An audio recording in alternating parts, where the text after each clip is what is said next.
Finally, the wait is over. Now PSC new chairman has been appointed.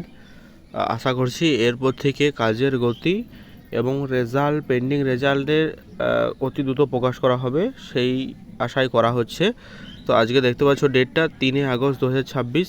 Government of West বেঙ্গলের পক্ষ থেকে notice প্রকাশিত হয়েছে, যে নোটিশ নাম্বারটা এখানে শো হয়েছে। The government is pleased appoint by Shri Anil Verma. As you all know, কতদিন আগের থেকে এই কথাটা উঠে আসছিলো যে অনিল ভার্মা নতুন চেয়ারম্যান মেবি হতে পারে। তো আজ অফিসিয়ালভাবে প্রকাশিত হয়ে গেল, Shri Anil Verma IAS retired as chairman of the public service commission. ঠিক আছে, পাবলিক সার্ভিস কমিশনের নতুন চেয়ারম্যান পদে নিযুক্ত হলেন অনিল ভার্মা। ঠিক আছে, তো একটা মিম চারদিকে হচ্ছে যে কে বলেছে পিএসসিতে নতুন চাকরি নেই, এই তো চেয়ারম্যান নতুন শূন্যপদ ছিল সেটা নিয়োগ করা হচ্ছে।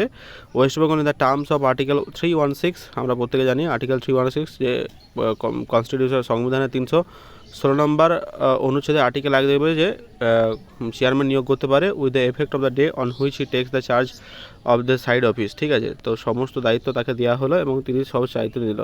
কী নাম না, শ্রী অনিল ভার্মা আইএসএ।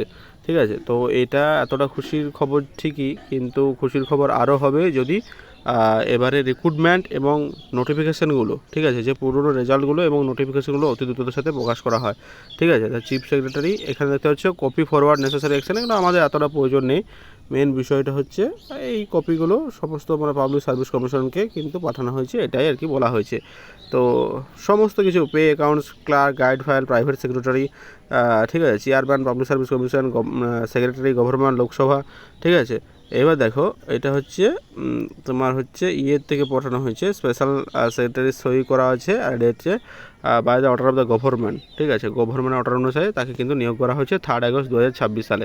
ঠিক আছে, শ্রী অনিল ভার্মা পিএসসির চেয়ারম্যান হিসেবে নিয়োগ করা হয়েছে।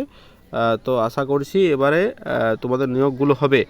এবার বলে রাখি, আমাদের কিন্তু ইতিমধ্যে মেল ক্যাম্পেইন আমরা শুরু করেছি। দেখবে তোমরা যারা আমাদের টেলিগ্রাম চ্যানেল যুক্ত আছো ওখানে যাবে। ঠিক আছে, টেলিগ্রাম চ্যানেলে আমরা একটা মেল ক্যাম্পেইন দিয়েছি পিএসসি যে ইয়েটা তোমার ভ্যাকেন্সি রিলেটেড যে ভ্যাকেন্সি কমে দেওয়া হয়েছে, সেই ভ্যাকেন্সি কমে দেওয়ার পরিপ্রেক্ষিতে আমরা একটা মেল ক্যাম্পেইন করেছি। সেই মেল ক্যাম্পেইনে আমরা যেটা বলেছি সেটা হচ্ছে তোমার নোটিফিকেশন সংক্রান্ত এবং ভ্যাকেন্সি সংক্রান্ত যাতে কমানো না যায় এবং নতুন সাথে রিক্রুটমেন্ট যাতে কমপ্লিট করা হয় সেই বিষয়ে আমরা কিন্তু সরকারের কাছে আবেদন করেছি। তো বিষয় হচ্ছে তোমরা গিয়ে ওখানে সবাই মেল করো, মেলের ফরম্যাট আমি কমেন্টে দিয়ে দিলাম বা ডেসক্রিপশন লিঙ্ক দেওয়া থাকলে ওখান থেকে তোমরা কপি করতে পারবে। ঠিক আছে, বা তোমরা আমরা টেলিগ্রাম চ্যানেল যুক্ত হয়ে যাও, টেলিগ্রাম থেকেও সরাসরি পেয়ে যাবে। সবাই কিন্তু মেল করো, ভ্যাকেন্সি যাতে অ্যাপ্রক্স 9000-এর বেশি থাকে, এটাই সরকারের কাছে আমাদের আবেদন। এবং খুব শীঘ্রই আমরা ডেপুটেশন ঠিক করছি, সেটা তোমাদের জানিয়ে দেওয়া হবে টেলিগ্রাম চ্যানেলের মাধ্যমে। অবশ্যই যুক্ত থেকো। Wish you all the best, thank you very much.